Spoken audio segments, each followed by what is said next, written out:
ನಮಸ್ತೆ ಮಕ್ಕಳ, welcome back to my channel. ಇವತ್ತು ನಾವು 8ನೇ ತರಗತಿಯ ಕನ್ನಡದಲ್ಲಿ SE2ಗೆ ಸಂಬಂಧಪಟ್ಟಂತಹ ಮಾದರಿ ಪ್ರಶ್ನೆ ಪತ್ರಿಕೆಯನ್ನು ಉತ್ತರ ಸಹಿತವಾಗಿ ನೋಡ್ತಾ ಹೋಗೋಣ ಮಕ್ಕಳ. ಫಸ್ಟು ಹೆಡಿಂಗ್ ನೋಡಿ. ಕೆಳಗಿನ ಪ್ರಶ್ನೆಗಳಿಗೆ ಅಥವಾ ಅಪೂರ್ಣ ಹೇಳಿಕೆಗಳಿಗೆ 4 ಆಯ್ಕೆಗಳನ್ನು ಕೊಡಲಾಗಿದೆ. ಅವುಗಳಲ್ಲಿ ಹೆಚ್ಚು ಸೂಕ್ತವಾದ ಉತ್ತರವನ್ನು ಆರಿಸಿ ಕ್ರಮಾಕ್ಷರದೊಂದಿಗೆ ಬರೆಯಿರಿ. ಇಲ್ಲಿ 3 ಪ್ರಶ್ನೆಗಳು 1 ಅಂಕದಂತೆ ಇರುತ್ತೆ ಮಕ್ಕಳ. ಪ್ರಶ್ನೆ 1ರಲ್ಲಿ ನೋಡಿ, ಕನ್ನಡ ವರ್ಣಮಾಲೆಯಲ್ಲಿರುವ ಒಟ್ಟು ಅಕ್ಷರಗಳ ಸಂಖ್ಯೆ. ಆಯ್ಕೆಗಳು 34, 49, 25 ಹಾಗೂ 9. ಸರಿಯಾದ ಉತ್ತರ ಆಯ್ಕೆ ಬಿ 49. ಪ್ರಶ್ನೆ 2, ಇವುಗಳಲ್ಲಿ ಆದೇಶ ಸಂಧಿಗೆ ಉದಾಹರಣೆಯಾದ ಪದವಿದು. ಆಯ್ಕೆಗಳು ಹುಲ್ಲುಗಾವಲು, ಪುಸ್ತಕವನ್ನು, ನಿಲ್ಮನೆಯನ್ನು ಹಾಗೂ ಬಾನಿನೆಡೆ. ಸರಿಯಾದ ಉತ್ತರ ಆಯ್ಕೆ ಎ ಹುಲ್ಲುಗಾವಲು. ಪ್ರಶ್ನೆ 3, ಬೆಟ್ಟದಾವರೆ ಪದವು ಈ ಸಮಾಸಕ್ಕೆ ಉದಾಹರಣೆಯಾಗಿದೆ. ಆಯ್ಕೆಗಳು ಕರ್ಮಧಾರಯ ಸಮಾಸ, ದ್ವಿಗು ಸಮಾಸ, ತತ್ಪುರುಷ ಸಮಾಸ ಹಾಗೂ ದ್ವಂದ್ವ ಸಮಾಸ. ಸರಿಯಾದ ಉತ್ತರ ಆಯ್ಕೆ ಸಿ ತತ್ಪುರುಷ ಸಮಾಸ. ನೆಕ್ಸ್ಟ್ ಹೆಡಿಂಗ್ ನೋಡಿ. ಕೆಳಗಿನ ಪ್ರಶ್ನೆಗಳಿಗೆ ಮೊದಲೆರಡು ಪದಗಳಿಗಿರುವ ಸಂಬಂಧದಂತೆ 3ನೇ ಪದಕ್ಕೆ ಸರಿಹೊಂದುವ ಸಂಬಂಧಿ ಪದವನ್ನು ಬರೆಯಿರಿ. ಇಲ್ಲಿಯೂ ಸಹ ನಿಮಗೆ 2 ಪ್ರಶ್ನೆ 1 ಅಂಕದಂತೆ ಇರುತ್ತೆ ಮಕ್ಕಳ. ಪ್ರಶ್ನೆ 4ರಲ್ಲಿ ಗಣೇಶ ಅಂಕಿತನಾಮ, ಪಂಡಿತ ಡ್ಯಾಶ್ ಅಂತ ಕೊಟ್ಟಿರ್ತಾರೆ. ಇದಕ್ಕೆ ಸರಿಯಾದ ಉತ್ತರ ಅನ್ವರ್ಥನಾಮ. ಪ್ರಶ್ನೆ 5, ವರ್ಷ ವರುಸ, ಪುಣ್ಯ ಡ್ಯಾಶ್ ಅಂತ ಕೊಟ್ಟಿರ್ತಾರೆ. ಸರಿಯಾದ ಉತ್ತರ ಪುಣ್ಯ. ನೆಕ್ಸ್ಟ್ ಹೆಡಿಂಗ್ ನೋಡಿ ಮಕ್ಕಳ. ಕೆಳಗಿನ ಪ್ರಶ್ನೆಗಳಿಗೆ ಪ್ರತಿಯೊಂದಕ್ಕೂ ಒಂದೊಂದು ವಾಕ್ಯದಲ್ಲಿ ಉತ್ತರ ಬರೆಯಿರಿ. ಇಲ್ಲಿ ಒಟ್ಟು ನಿಮಗೆ 7 ಪ್ರಶ್ನೆ ಇರುತ್ತೆ 1 ಅಂಕದಂತೆ. ಪ್ರಶ್ನೆ 6, ರಹೀಮನು ಮಗ್ಗವನ್ನು ಮುಟ್ಟದೆ ಎಷ್ಟು ವರ್ಷಗಳಾಗಿತ್ತು? ಉತ್ತರ ಬಾಗಲೋಡಿಯ ಅಬ್ದುಲ್ ರಹೀಂ ಸಾಹೇಬನು ಮಗ್ಗವನ್ನು ಮುಟ್ಟದೆ 20 ವರ್ಷಗಳಾಗಿತ್ತು. ಪ್ರಶ್ನೆ 7, DVG ಅವರ ಮನಸ್ಸಿನ ಮೇಲೆ ಪ್ರಭಾವವನ್ನು ಬೀರಿದವರು ಯಾರು? ಉತ್ತರ DVG ಅವರ ಮನಸ್ಸಿನ ಮೇಲೆ ಪ್ರಭಾವ ಬೀರಿದವರು ಅವರ ಅಜ್ಜಿ ಎಂದರೆ ತಾಯಿಯ ತಾಯಿ ಸಾಕಮ್ಮ ಹಾಗೂ ಸೋದರ ಮಾವ ತಿಮ್ಮಪ್ಪ. ಪ್ರಶ್ನೆ 8, ವಿದೇಶಗಳಲ್ಲಿ ನೀರಿಗಿಂತ ಅಗ್ಗವಾಗಿ ಸಿಗುವುದೇನು? ಉತ್ತರ ವಿದೇಶಗಳಲ್ಲಿ ನೀರಿಗಿಂತ ಕೋಲ ಅಗ್ಗವಾಗಿ ಸಿಗುತ್ತದೆ. ಪ್ರಶ್ನೆ 9, ಕನ್ನಡ ತಾಯಿಯ ಬಸಿರ ಹೊನ್ನಗನಿ ಯಾರು? ಉತ್ತರ ಕನ್ನಡ ತಾಯಿಯ ಬಸಿರ ಹೊನ್ನಗನಿ ಅಂತಂದರೆ ವಿದ್ಯಾರಣ್ಯರು.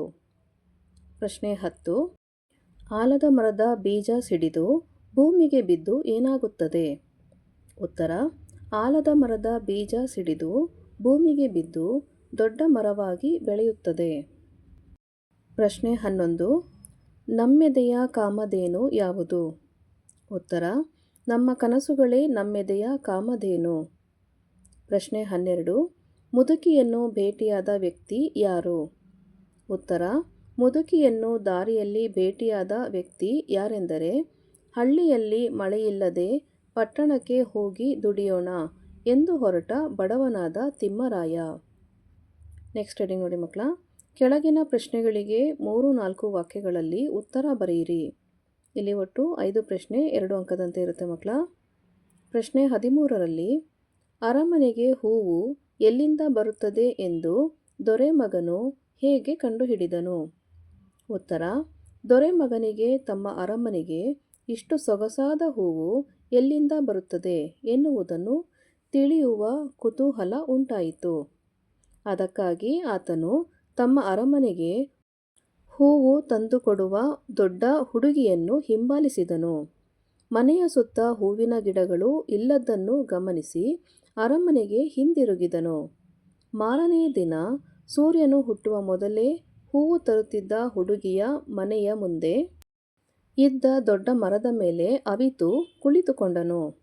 ಅಲ್ಲಿ ಹೂವನ್ನು ಅರಮನೆಗೆ ತರುತ್ತಿದ್ದ ಹುಡುಗಿಯ ತಂಗಿಯು ಹೂವಾಗುವುದನ್ನು ಕಂಡನು.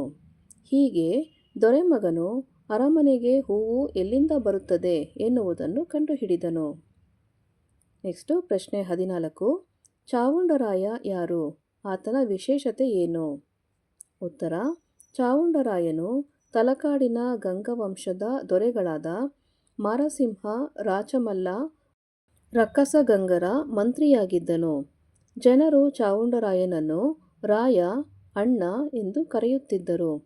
ಸ್ವತಃ ಕವಿಯಾದ ಚಾವುಂಡರಾಯನು ಕನ್ನಡಕ್ಕೆ ಕೊಟ್ಟ ಕಾಣ್ಕೆ ಎಂದರೆ ಚಾವುಂಡರಾಯ ಪುರಾಣ ಎಂಬ ಹೆಸರಿನ 63 ಪುಣ್ಯ ಪುರುಷರ ಚರಿತ್ರೆ. ನೆಕ್ಸ್ಟು ಪ್ರಶ್ನೆ 15. ಕೋಗಿಲೆಯ ಗಾನಕ್ಕೆ ಪ್ರಕೃತಿಯು ಹೇಗೆ ಸ್ಪಂದಿಸಿತು? ಉತ್ತರ: ಕೋಗಿಲೆಯ ಕುಹು ಕುಹು ಧ್ವನಿಯನ್ನು ಕೇಳಿ ಜಗವು ಜುಮ್ ಎಂದಿತು. ಕೋಗಿಲೆಯ ಧ್ವನಿಯನ್ನು ಕೇಳಿ ನೀರವ ಪರ್ವತ, ಕಾನನ ಶ್ರೇಣಿಯು ಮುದವನ್ನು ತಾಳಿ ಮರುದನಿ ಮಾಡಿತು.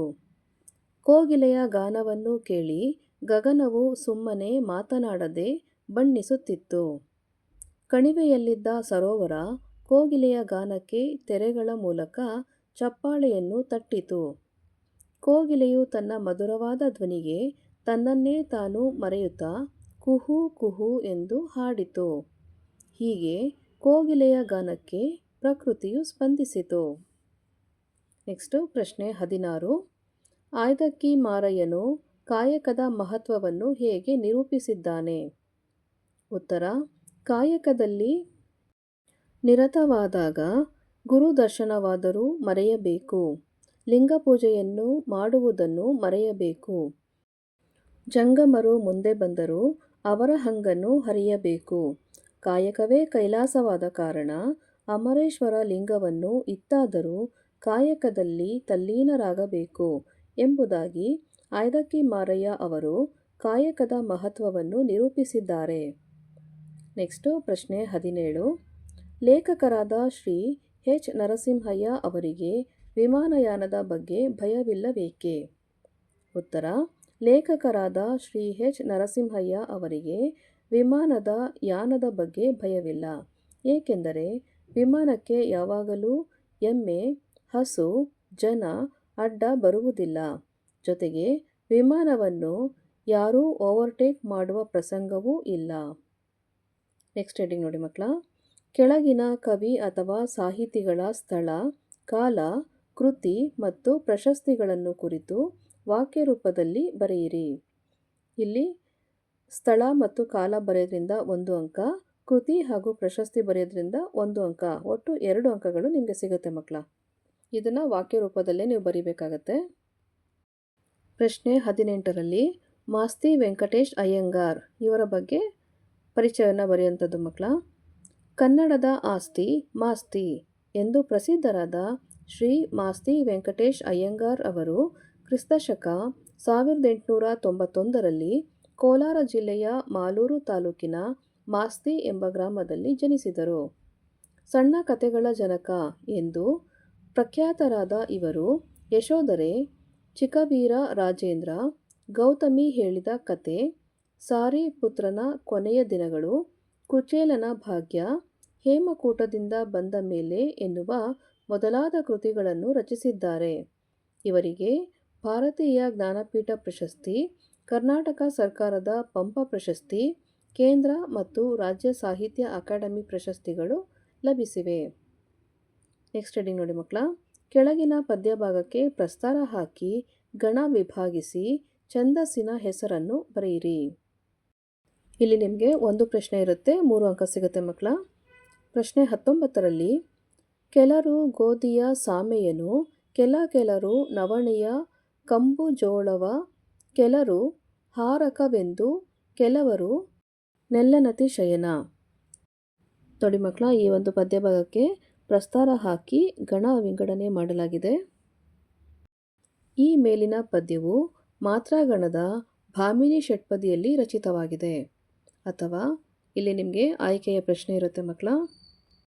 ಕೆಳಗಿನ ವಾಕ್ಯದಲ್ಲಿರುವ ಅಲಂಕಾರವನ್ನು ಹೆಸರಿಸಿ ಲಕ್ಷಣ ಬರೆದು ಸಮನ್ವಯಗೊಳಿಸಿರಿ. ಇಲ್ಲಿ ನಿಮಗೆ ಅಲಂಕಾರವನ್ನು ಹೆಸರಿಸುವುದಕ್ಕೆ 1 ಅಂಕ, ಲಕ್ಷಣ ಬರೆಯುವುದಕ್ಕೆ 1 ಅಂಕ, ಸಮನ್ವಯ ಮಾಡುವುದಕ್ಕೆ 1 ಅಂಕ, ಒಟ್ಟು 3 ಅಂಕದ ಪ್ರಶ್ನೆ ಆಗಿರುತ್ತೆ ಮಕ್ಕಳ. ಪ್ರಶ್ನೆ ನೋಡಿ. ಸೀತೆಯ ಮುಖ ಕಮಲದಂತೆ ಅರಳಿತು. ಇಲ್ಲಿ ಅಲಂಕಾರ, ಉಪಮಾಲಂಕಾರ. ಲಕ್ಷಣ: ಎರಡು ವಸ್ತುಗಳಿಗಿರುವ ಸಾದೃಶ ಸಂಪತ್ತನ್ನು ಪರಸ್ಪರ ಹೋಲಿಸಿ ವರ್ಣಿಸಿದರೆ ಅದನ್ನು ಉಪಮಾಲಂಕಾರವೆನ್ನುವರು. ಉಪಮೇಯ: ಮನೋರಮೆಯ ಮುಖ. ಉಪಮಾನ: ಕಮಲ. ಉಪಮಾವಾಚಕ: ಅಂತೆ. ಸಮಾನ ಧರ್ಮ ಅರಳುವುದು. ಸಮನ್ವಯ ನೋಡೋದಾದರೆ, ಇಲ್ಲಿ ಉಪಮೇಯವಾದ ಮನೋರಮೆಯ ಮುಖವನ್ನು ಉಪಮಾನವಾದ ಕಮಲಕ್ಕೆ ಪರಸ್ಪರ ಹೋಲಿಸಿ ವರ್ಣಿಸಲಾಗಿದೆ.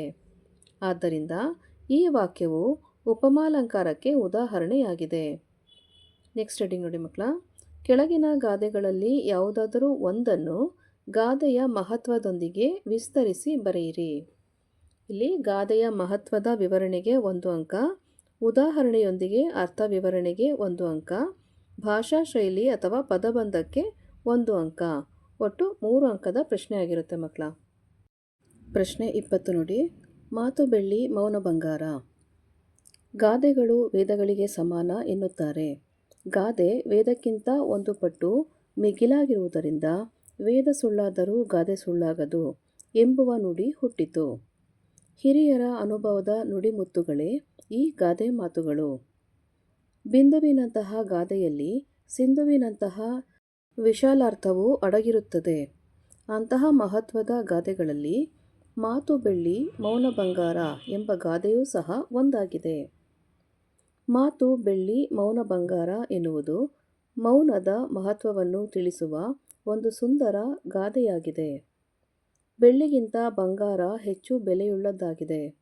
ಅದೇ ರೀತಿ ಮಾತಿಗಿಂತ ಮೌನಕ್ಕೆ ಹೆಚ್ಚು ಮೌಲ್ಯವಿದೆ ಎಂಬುದು ಈ ಗಾದೆ ಮಾತಿನ ಅರ್ಥವಾಗಿದೆ. ಕೆಲವೊಮ್ಮೆ ನಾವು ಆಡುವ ಮಾತು ಅನರ್ಥಕಾರಿಯಾಗಬಹುದು. ಅಂತಹ ಸಂದರ್ಭದಲ್ಲಿ ಮಾತನಾಡದೆ ಮೌನವಾಗಿದ್ದರೆ ನಮಗೆ ಗೌರವ ದೊರೆಯುತ್ತದೆ. ಮಾತು ಆಡಿದರೆ ಹೋಯಿತು, ಮುತ್ತು ಒಡೆದರೆ ಹೋಯಿತು ಎಂಬ ಗಾದೆಯೂ ಸಹ ಈ ಮಾತನ್ನು ಸಮರ್ಥಿಸುತ್ತದೆ. ನಾವು ಯಾವಾಗ ಎಷ್ಟು ಮಾತನಾಡಬೇಕು ಎಂಬುದನ್ನು ತಿಳಿದಿರಬೇಕು. ಅನಗತ್ಯವಾದ ಅರ್ಥವಿಲ್ಲದ ಮಾತನಾಡಿ ಗೌರವವನ್ನು ಕಳೆದುಕೊಳ್ಳುವುದರ ಬದಲು ಮಾತನಾಡದೆ ಮೌನವಾಗಿರುವುದು ಹೆಚ್ಚು ಒಳ್ಳೆಯದು. ನಾವು ಮಾತನಾಡುವಾಗ ಯೋಚಿಸಿ ಮಾತನಾಡಬೇಕು.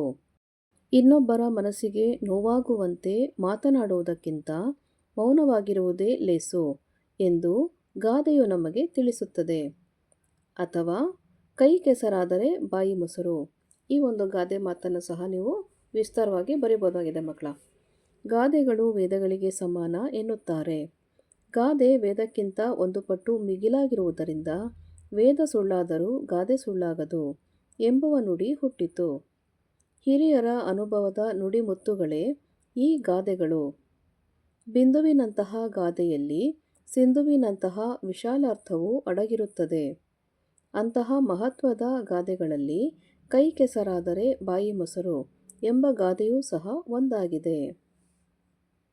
ಪ್ರಸ್ತುತ ಗಾದೆ ಕೈ ಕೆಸರಾದರೆ ಬಾಯಿ ಮೊಸರು ಈ ದಿನಗಳಲ್ಲಿ ಎಚ್ಚರಿಕೆಯ ಗಂಟೆಯಾಗಿದೆ. ಕೈ ಕೆಸರು ಅಥವಾ ಕೊಳೆಯಾಗುವುದು ಶ್ರಮದ ದುಡಿಮೆಯನ್ನು ಸಂಕೇತಿಸಿದರೆ, ಮೊಸರು ಅದರ ಪ್ರತಿಫಲವನ್ನು ಬಿಂಬಿಸುತ್ತದೆ. ಪ್ರಕೃತಿಯಲ್ಲಿ ದೇಹ ದಂಡಿಸದೆ ಬದುಕಲು ಹೊರಟರೆ ಅಂತಹ ದೇಹ ಶಿಥಿಲಗೊಳ್ಳುತ್ತದೆ. ಯಾವ ರೂಪದಲ್ಲಾದರೂ ಶ್ರಮ ಪಡಲೇಬೇಕು.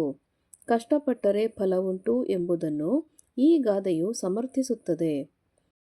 ಸೋಮಾರಿಯಾದವನು ದುಡಿಯದಿದ್ದರೆ ಇತರರ ಹಂಗಿನಲ್ಲಿ ಬದುಕಬೇಕಾಗುತ್ತದೆ. ನಾವೇ ಸ್ವತಃ ದುಡಿದು ತಿನ್ನುವುದು ಸ್ವಾಭಿಮಾನಿಗಳ ಲಕ್ಷಣ. ಅಪ್ಪನ ಆಸ್ತಿ ಇದೆ ಎಂದು ದುಡಿಯದೆ ಕುಳಿತು ತಿಂದರೆ ಮುಂದೊಂದು ದಿನ ಕೈ ಖಾಲಿಯಾಗಬಹುದು. ಹಾಗಾಗಿ ಎಲ್ಲರೂ ತಮ್ಮ ಸಾಮರ್ಥ್ಯಕ್ಕೆ ಅನುಗುಣವಾಗಿ ಯಾವುದಾದರೊಂದು ಉದ್ಯೋಗ ಮಾಡಿ ತಮ್ಮ ಕಾಲ ಮೇಲೆ ತಾವು ನಿಂತು ಸ್ವಾವಲಂಬಿಗಳಾಗಬೇಕು ಎಂಬುದನ್ನು ಈ ಗಾದೆಯು ತಿಳಿಸುತ್ತದೆ. ನೆಕ್ಸ್ಟ್ ಹೆಡಿಂಗ್ ನೋಡಿ. ಕೆಳಗಿನ ವಾಕ್ಯ ಅಥವಾ ಹೇಳಿಕೆಗಳಿಗೆ ಸಂದರ್ಭ ಮತ್ತು ಸ್ವಾರಸ್ಯಗಳನ್ನು ಬರೆಯಿರಿ. ಇಲ್ಲೂ ಸಹ 2 ಪ್ರಶ್ನೆ 2 ಅಂಕದಂತೆ ಇರುತ್ತೆ ಮಕ್ಕಳ. ಇಲ್ಲಿ ನೋಡಿ. ಪ್ರಶ್ನೆ 21. ಇವತ್ತು ಮೇಸ್ಟ್ರಿಗೆ ಜ್ವರ ಬರಲಿ ದೇವರೇ. ಎಷ್ಟೋ ಜನ ಶಾಲಾ ಮಕ್ಕಳು ಈ ಥರ ಕೇಳ್ಕೊತೀರಲ್ವ ನೀವು ಸಹ. ನೋಡಿ ಆಯ್ಕೆ. ಈ ವಾಕ್ಯವನ್ನು ಶ್ರೀ ಯು ಆರ್ ಅನಂತಮೂರ್ತಿ ಅವರು ರಚಿಸಿರುವ ಸುರಗಿ ಆತ್ಮಕಥೆಯಿಂದ ಆಯ್ದ ಅಮ್ಮ ಎಂಬ ಗದ್ಯಪಾಠದಿಂದ ಆರಿಸಲಾಗಿದೆ. ಸಂದರ್ಭ: ಲೇಖಕರು ತನ್ನ ಬಾಲ್ಯದ ದಿನಗಳನ್ನು ನೆನಪು ಮಾಡಿಕೊಳ್ಳುತ್ತಾ ಕೃಷ್ಣಪ್ಪಯ್ಯ ಮೇಷ್ಟ್ರಿಗಾಗಿ ಆತಂಕಪಡುತ್ತಾ ಕಾಯುತ್ತಿದ್ದೆನು ಎಂದು ಹೇಳುವ ಸಂದರ್ಭದಲ್ಲಿ ಈ ಮಾತನ್ನು ಹೇಳುತ್ತಾರೆ. ನೀವು ಸಹ ಯಾವುದಾದ್ರೂ ಹೋಮ್ವರ್ಕ್ ಮಾಡಿಲ್ಲ ಅಂತ ಹೇಳಿದ್ರೆ ಅಥವಾ ಟೆಸ್ಟ್ಗೆ ಕರೆಕ್ಟಾಗಿ ಓದಿಲ್ಲ ಅಂತ ಹೇಳಿದ್ರೆ ಈ ಮಾತನ್ನು ಹೇಳ್ಕೊತೀರಲ್ವಾ, ಅದೇ ರೀತಿಯಾಗಿ ಲೇಖಕರಿಗೂ ಸಹ ಈ ಒಂದು ಅನುಭವ ಆಗಿರುತ್ತೆ. ಓಕೆನಾ. ಪ್ರಶ್ನೆ 22 ನೋಡಿ. ನಮ್ಮಯ ದೇಶಕತಿಯ ನರೇದಲೆಗ. ಆಯ್ಕೆ: ಈ ಮಾತನ್ನು ಶ್ರೀ ಕನಕದಾಸರು ರಚಿಸಿರುವ ರಾಮಧಾನ್ಯ ಚರಿತೆ ಎಂಬ ಕೃತಿಯಿಂದ ಆಯ್ದ ರಾಮಧಾನ್ಯ ಚರಿತೆ ಎಂಬ ಗದ್ಯಭಾಗದಿಂದ ಆರಿಸಲಾಗಿದೆ. ಸಂದರ್ಭ: ಶ್ರೀರಾಮನು ಗೌತಮ ಮುನಿಯ ಆಶ್ರಮದಲ್ಲಿ ವಿವಿಧ ಭಕ್ಷ್ಯ ಭೋಜ್ಯಗಳಿಂದ ಕೂಡಿದ ಆತಿಥ್ಯವನ್ನು ಸ್ವೀಕರಿಸಿ ತಾನು ಸವಿದ ಧಾನ್ಯಗಳ ಮಹತ್ವವನ್ನು ತಿಳಿಸಬೇಕೆಂದು ಗೌತಮ ಮುನಿಯನ್ನು ಕೇಳಿಕೊಂಡ ಸಂದರ್ಭದಲ್ಲಿ ಗೌತಮ ಮುನಿಗಳು ಈ ಮಾತನ್ನು ಹೇಳುತ್ತಾರೆ. ನೆಕ್ಸ್ಟ್ ಹೆಡಿಂಗ್ ನೋಡಿ. ಕೆಳಗಿನ ಪದ್ಯಭಾಗವನ್ನು ಪೂರ್ಣಗೊಳಿಸಿ ಬರೆಯಿರಿ. ಪ್ರಶ್ನೆ 23. ನಾಡಿಗಾಗಿ ಡ್ಯಾಶ್ ಡ್ಯಾಶ್ ಅಂತ ಕೊಟ್ಟು ಕೊನೆಯಲ್ಲಿ ಪಯಣದಲ್ಲಿ ಅಂತ ಕೊಟ್ಟಿರ್ತಾರೆ ಮಕ್ಕಳ. ಉತ್ತರವನ್ನು ನೋಡಿ. ನಾಡಿಗಾಗಿ ತನುವ ತೆತ್ತ ಹುತಾತ್ಮರ ಸ್ಮರಣೆಯಲ್ಲಿ, ನಮ್ಮ ಕಷ್ಟದಲ್ಲೂ ನೆರೆಗೆ ನೆರಳನೀವ ಕರುಣೆಯಲ್ಲಿ, ದಾರಿ ಬಳಸಿ ಏರುವಲ್ಲಿ ಬಿರುಗಾಳಿಯೇ ಮೊಳಗುವಲ್ಲಿ, ನಮ್ಮ ಗುರಿಯ ಬೆಳಕಿನೆಡೆಗೆ ನಡೆವ ಧೀರ ಪಯಣದಲ್ಲಿ. ಈ ರೀತಿಯಾಗಿ ಪದ್ಯವನ್ನು ನೀವು ಪೂರ್ಣಗೊಳಿಸಿ ಬರಿಬೇಕಾಗತ್ತೆ. ನೆಕ್ಸ್ಟ್ ಹೆಡಿಂಗ್ ನೋಡಿ. ಕೆಳಗಿನ ಪದ್ಯಭಾಗವನ್ನು ಓದಿ ಅರ್ಥ ಮಾಡಿಕೊಂಡು ಅಡಕವಾಗಿರುವ ಮೌಲ್ಯವನ್ನಾಧರಿಸಿ ಸಾರಾಂಶವನ್ನು ಬರೆಯಿರಿ. ಇಲ್ಲಿ ಸಾರಾಂಶವನ್ನು ಬರೆಯುವುದಕ್ಕೆ ಭಾಷಾ ಶೈಲಿಗೆ 2 ಅಂಕ. ಓಕೆನಾ. ನೆಕ್ಸ್ಟು ಪ್ರಶ್ನೆ 24ರಲ್ಲಿ ಮಾತಾಪಿತರನು ಬಳಲಿಸುವಾತನು ಯಾತ್ರೆಯ ಮಾಡುವುದರೇನು ಫಲ, ಘಾತಕತನವನ್ನು ಬಿಡದೆ ನಿರಂತರ ಗೀತೆಯನೋದಿದರೇನು ಫಲ. ಈ ಪದ್ಯಭಾಗವನ್ನು ಪುರಂದರದಾಸರು ಅವರು ರಚಿಸಿರುವ ಕೀರ್ತನೆಗಳಲ್ಲಿ ಒಂದಾದ ಬೇವು ಬೆಲ್ಲದೊಳಿಡಲೇನು ಫಲ ಎಂಬ ಪದ್ಯಭಾಗದಿಂದ ಆರಿಸಿಕೊಳ್ಳಲಾಗಿದೆ. ಮಕ್ಕಳು ತಂದೆ ತಾಯಿಗಳನ್ನು ನೋಯಿಸದೆ ನಿಸ್ವಾರ್ಥದಿಂದ ಸೇವೆಯನ್ನು ಮಾಡಿದಾಗ ಮಾತ್ರ ತೀರ್ಥಯಾತ್ರೆಯನ್ನು ಮಾಡಿದಷ್ಟು ಫಲವು ದೊರೆಯುತ್ತದೆ. ಮನುಜನು ತನ್ನ ಘಾತಕತನವನ್ನು ಬಿಟ್ಟಾಗ ಮಾತ್ರ ನಿರಂತರವಾಗಿ ಗೀತೆಯನ್ನು ಓದಿದಷ್ಟು ಫಲವು ದೊರೆಯುತ್ತದೆ. ತಂದೆ ತಾಯಿಗಳನ್ನು ನೋಯಿಸುವವನು ತೀರ್ಥಯಾತ್ರೆ ಮಾಡಿದರೂ ಯಾವುದೇ ಫಲ ದೊರೆಯುವುದಿಲ್ಲ ಎಂಬುದನ್ನು ಈ ವಾಕ್ಯದಲ್ಲಿ ಪುರಂದರದಾಸರು ಸ್ವಾರಸ್ಯಪೂರ್ಣವಾಗಿ ಹೇಳಿದ್ದಾರೆ. ನೆಕ್ಸ್ಟ್ ಹೆಡಿಂಗ್ ನೋಡಿ ಮಕ್ಕಳ. ಕೆಳಗಿನ ಪ್ರಶ್ನೆಗಳಿಗೆ 8 ಅಥವಾ 10 ವಾಕ್ಯಗಳಲ್ಲಿ ಉತ್ತರ ಬರೆಯಿರಿ. ಇಲ್ಲಿ ಉತ್ತರ ಅಂಶಗಳನ್ನಾಧರಿಸಿ ಪಠ್ಯಾಂಶಕ್ಕೆ 2 ಅಂಕ, ಭಾಷಾ ಶೈಲಿ ಹಾಗೂ ಪದಬಂಧಕ್ಕೆ 1 ಅಂಕ, ಒಟ್ಟು 3 ಅಂಕ ಸಿಗುತ್ತೆ ಮಕ್ಕಳ. ಪ್ರಶ್ನೆ 25. ಮುದ್ದಣ್ಣನು ಪರಿಹಾಸ ಮಾಡಿದನೆಂದು ಮನೋರಮೆಯು ಹೇಳಲು ಕಾರಣವೇನು. ಉತ್ತರ: ಮುದ್ದಣ್ಣನು ತನ್ನಂತಹ ಕವಿಗಳಿಗೆ ಒಲಿದಿರುವ ಮಂತ್ರಶಕ್ತಿಯ ಬಗ್ಗೆ ಹೇಳಿದಾಗ ಮನೋರಮೆಯು ಮುದ್ದಣ್ಣನಿಗೆ ಒಲಿದ ಮಂತ್ರ ಯಾವುದು, ಅದರ ಮಹಿಮೆ ಏನು ಎಂದು ತಿಳಿದುಕೊಳ್ಳಲು ಬಯಸುತ್ತಾಳೆ. ಆಗ ಅವಳನ್ನು ಮುದ್ದಣ್ಣನು ಕಾಡಿಸಿ ಬೇಡಿಸಿ ಯಾರಿಗೂ ಎಂದಿಗೂ ಹೇಳಬಾರದು ಎಂದು ಕುಲದೇವರ ಮೇಲೆ ಆಣೆಯಿಟ್ಟು ಭಾಷೆ ತೆಗೆದುಕೊಂಡು ಮರೆತು ಬೇರೆಯವರಲ್ಲಿ ಹೇಳಿದೆಯಾದರೆ ನಮ್ಮಂಥವರ ಬಾಳು ಹಾಳಾಗುತ್ತದೆ ಎಂದೆಲ್ಲ ಹೇಳಿ ಅವಳಲ್ಲಿ ಬಹಳ ಕುತೂಹಲ ಮೂಡಿಸುತ್ತಾನೆ. ನಂತರ ಭವತಿ ಭಿಕ್ಷಾಂದೇಹಿ ಎಂಬುದು ಕವಿಗಳಿಗೆ ಸಿದ್ಧಿಸಿದ ಸಪ್ತಾಕ್ಷರಿ ಮಂತ್ರ ಎಂದು ಹೇಳುತ್ತಾನೆ. ಆಗ ಅವಳು ಮುದ್ದಣ್ಣನು ತನ್ನನ್ನು ಪರಿಹಾಸ ಮಾಡಿದನು, ಅವನೊಬ್ಬ ಹಾಸ್ಯಗಾರ ಎಂದು ಹೇಳುತ್ತಾಳೆ. ಇಲ್ಲಿ ನಿಮಗೆ ಪ್ರಶ್ನೆಗಳ ಆಯ್ಕೆ ಇರುತ್ತೆ ಮಕ್ಕಳ. ಅಥವಾ ಅಂತ ಕೊಟ್ಟಿದ್ದಾರೆ. ಮುದ್ದಣ್ಣನಿಗೆ ಒಲಿದ ಮಂತ್ರವನ್ನು ತಿಳಿದುಕೊಳ್ಳುವ ವಿಚಾರದಲ್ಲಿ ಗಂಡ ಹೆಂಡತಿಯರ ನಡುವೆ ನಡೆದ ಸಂಭಾಷಣೆಯನ್ನು ನಿಮ್ಮ ಮಾತುಗಳಲ್ಲಿ ಬರೆಯಿರಿ. ಉತ್ತರ: ಮುದ್ದಣ್ಣನು ನಮ್ಮಂತಹ ಕವಿಗಳಿಗೆ ಭೂಷಣಪ್ರಾಯವಾದ ಮಂತ್ರಶಕ್ತಿ ಕೈವಶವಾಗಿದೆ ಎಂದು ಹೇಳುತ್ತಾನೆ. ಮನೋರಮೆಯು ಮುದ್ದಣ್ಣನಿಗೆ ಒಲಿದ ಮಂತ್ರ ಯಾವುದು, ಅದರ ಮಹಿಮೆ ಏನು ಎಂದು ತಿಳಿದುಕೊಳ್ಳಲು ಬಯಸುತ್ತಾಳೆ. ಆಗ ಅವಳನ್ನು ಮುದ್ದಣ್ಣನು ಕಾಡಿಸಿ ಬೇಡಿಸಿ ಯಾರಿಗೂ ಎಂದಿಗೂ ಹೇಳಬಾರದು ಎಂದು ಕುಲದೇವರ ಮೇಲೆ ಆಣೆಯಿಟ್ಟು ಭಾಷೆ ತೆಗೆದುಕೊಂಡು ಮರೆತು ಬೇರೆಯವರಲ್ಲಿ ಹೇಳಿದೆಯಾದರೆ ನಮ್ಮಂಥವರ ಬಾಳು ಹಾಳಾಗುತ್ತದೆ ಎಂದೆಲ್ಲ ಹೇಳಿ ಅವಳಲ್ಲಿ ಬಹಳ ಕುತೂಹಲ ಮೂಡಿಸುತ್ತಾನೆ. ನಂತರ ಭವತಿ ಭಿಕ್ಷಾಂದೇಹಿ ಎಂಬುದು ಕವಿಗಳಿಗೆ ಸಿದ್ಧಿಸಿದ ಸಪ್ತಾಕ್ಷರಿ ಮಂತ್ರ ಎಂದು ಹೇಳುತ್ತಾನೆ. ಆಗ ಅವಳು ಮುದ್ದಣ್ಣನು ತನ್ನನ್ನು ಪರಿಹಾಸ ಮಾಡಿದನು, ಅವನೊಬ್ಬ ಹಾಸ್ಯಗಾರ ಎಂದು ಹೇಳುತ್ತಾಳೆ. ನೆಕ್ಸ್ಟ್ ನೋಡಿ, ಪ್ರಶ್ನೆ 26. ಗೆಳೆತನ ಇಹಲೋಕಕ್ಕಿರುವ ಅಮೃತ ಹೇಗೆ ತಿಳಿಸಿ. ಉತ್ತರ: ಜೀವನದ ಅನಂತ ತಾಳಲಾಗದ ನೋವುಗಳನ್ನು, ಕಷ್ಟಗಳನ್ನು, ಅದರ ಕಾವುಗಳನ್ನು ಮೌನದಲ್ಲಿ ನುಂಗಿರುವ ಕವಿಗೆ ಗೆಳೆತನವು ಒಂದು ವಿಶಾಲವಾದ ಆಲದ ಮರದಂತೆ ಗೋಚರಿಸುತ್ತದೆ. ಅದರ ತಂಪಾದ ನೆರಳಿನಲ್ಲಿ ತಂಗಲು ಬಯಸುತ್ತಾರೆ. ಗೆಳೆತನದಲ್ಲಿ ವಂಚನೆ ಇಲ್ಲ, ಚಂಚಲತೆ ಇಲ್ಲ, ಮೇಲು ಕೀಳುಗಳೆಂಬ ಭೇದವಿಲ್ಲ, ಅಹಂಕಾರವಿಲ್ಲ, ಒಬ್ಬರ ಮೇಲೊಬ್ಬರಿಗೆ ದ್ವೇಷವಿಲ್ಲ, ಸಣ್ಣತನದಿಂದ ಯೋಚಿಸುವುದಿಲ್ಲ ಮತ್ತು ಸಂಕೋಚಗಳೆಂಬ ದುರ್ಗುಣಗಳು ಇಲ್ಲವಾದ್ದರಿಂದ ಗೆಳೆತನವು ಇಹಲೋಕಕ್ಕಿರುವ ಅಮೃತವೆಂದು ಕವಿಗಳು ಹೇಳಿದ್ದಾರೆ. ಇಲ್ಲಿ ಸಹ ನಿಮಗೆ ಪ್ರಶ್ನೆಯ ಆಯ್ಕೆ ಇದೆ ಮಕ್ಕಳ. ಮುಂದಿನ ಪ್ರಶ್ನೆ ನೋಡಿ. ಗೆಳೆಯರ ಮನಸ್ಸಿನ ಭಾವನೆ ಹೇಗಿರುತ್ತದೆ, ವಿವರಿಸಿ.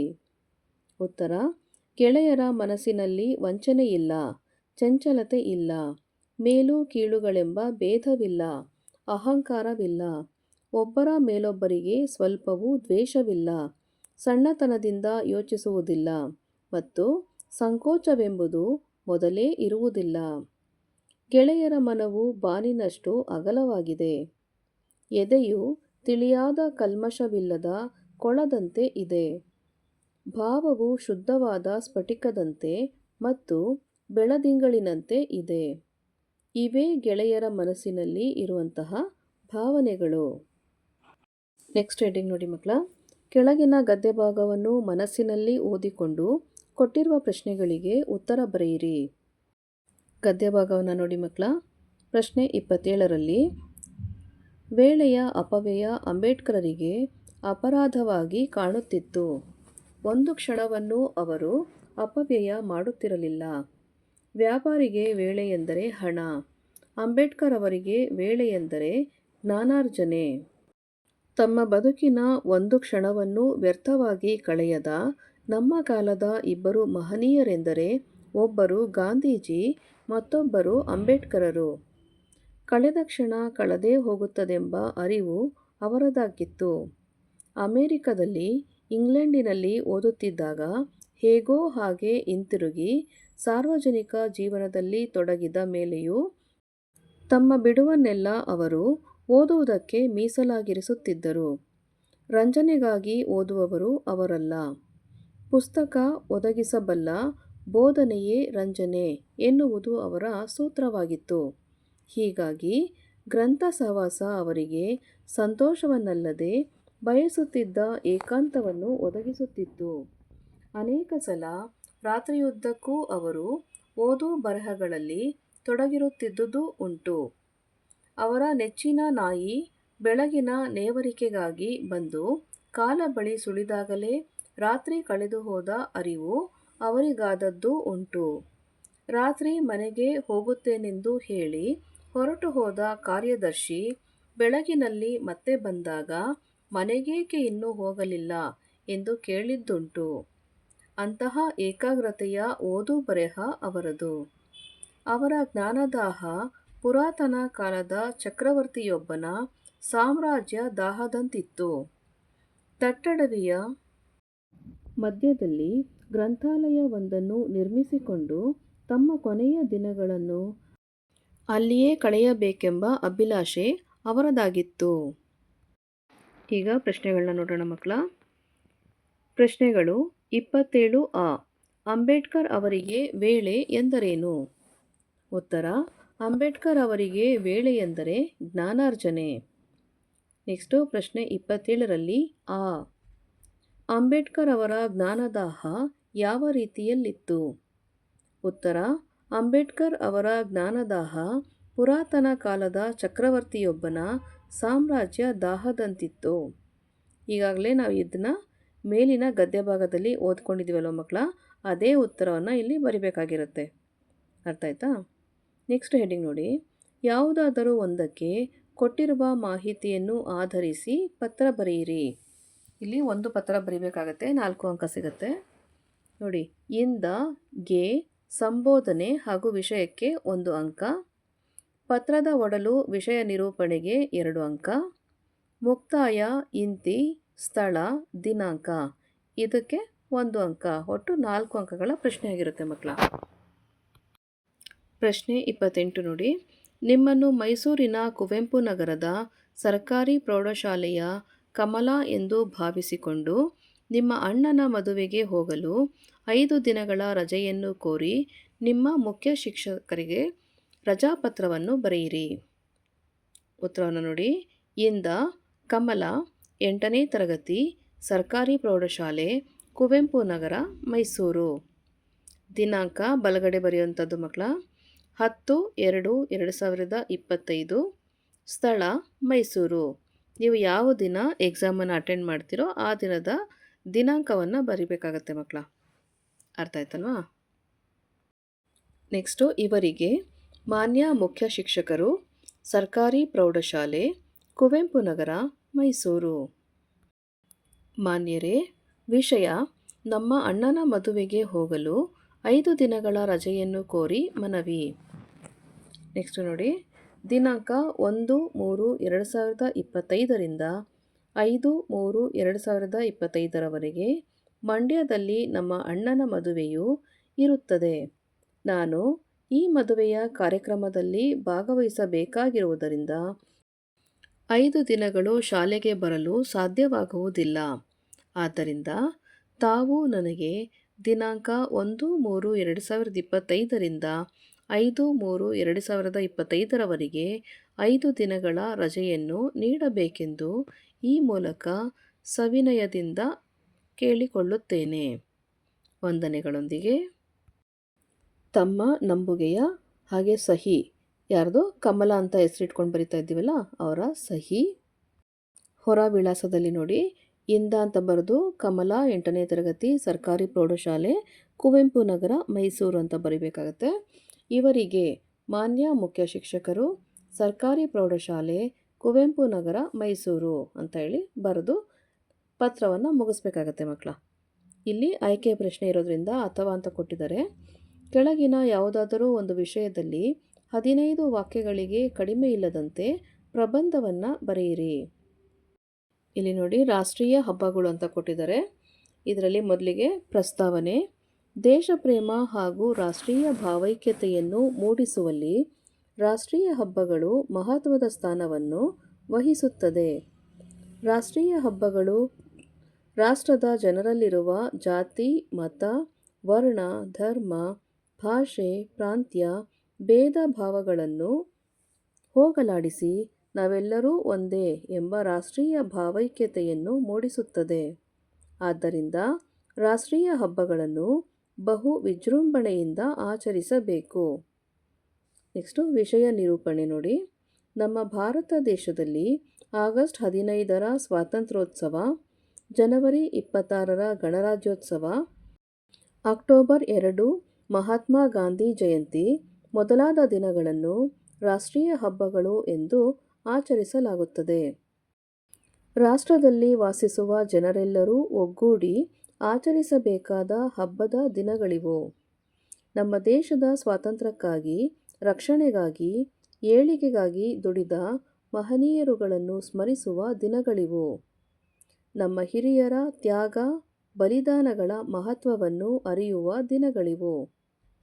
ಮುಂದಿನ ಜನಾಂಗಕ್ಕೆ ನಮ್ಮ ದೇಶದ ಸಮಗ್ರತೆ ಮತ್ತು ಏಕತೆಯನ್ನು ಕಾಪಾಡುವಂತೆ ದೀಕ್ಷೆ ಕೊಡುವ ದಿನಗಳಿವು.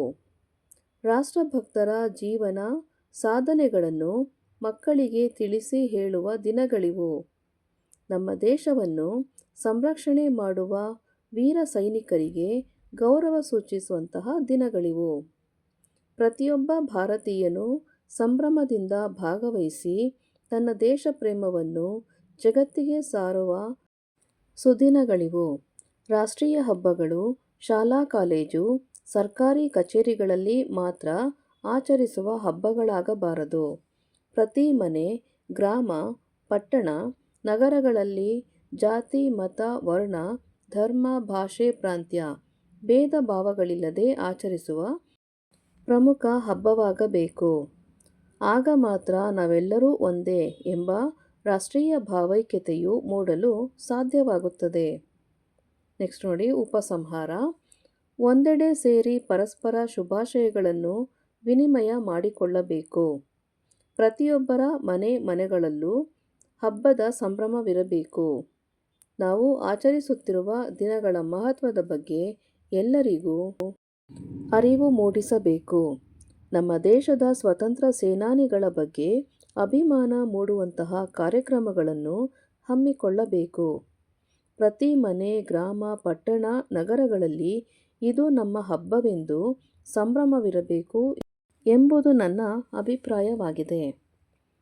ಮಕ್ಕಳ, ಇಲ್ಲಿಗೆ 8ನೇ ತರಗತಿಯ ಕನ್ನಡದಲ್ಲಿ ಎಸ್ಸೆ 2ಗೆ ಸಂಬಂಧಪಟ್ಟಂತಹ ಮಾದರಿ ಪ್ರಶ್ನೆ ಪತ್ರಿಕೆ ಉತ್ತರ ಸಹಿತವಾಗಿ ಮುಕ್ತಾಯಗೊಂಡಿದೆ. ಮಕ್ಕಳ, ಈ ಒಂದು ವಿಡಿಯೋ ನಿಮ್ಗೆ ಇಷ್ಟ ಆದಲ್ಲಿ ದಯವಿಟ್ಟು ನಮ್ಮ ಚಾನಲ್ನ ಲೈಕ್ ಮಾಡಿ, ಶೇರ್ ಮಾಡಿ, ಸಬ್ಸ್ಕ್ರೈಬ್ ಮಾಡಿಕೊಂಡು ನಾವು ಹಾಕುವಂಥ ಎಲ್ಲ ವಿಡಿಯೋ ನೋಡ್ತಾ ನಮ್ಮನ್ನು ಎನ್ಕರೇಜ್ ಮಾಡ್ತಾ ಹೋಗಿ ಮಕ್ಕಳ. Thank you for watching. Bye bye.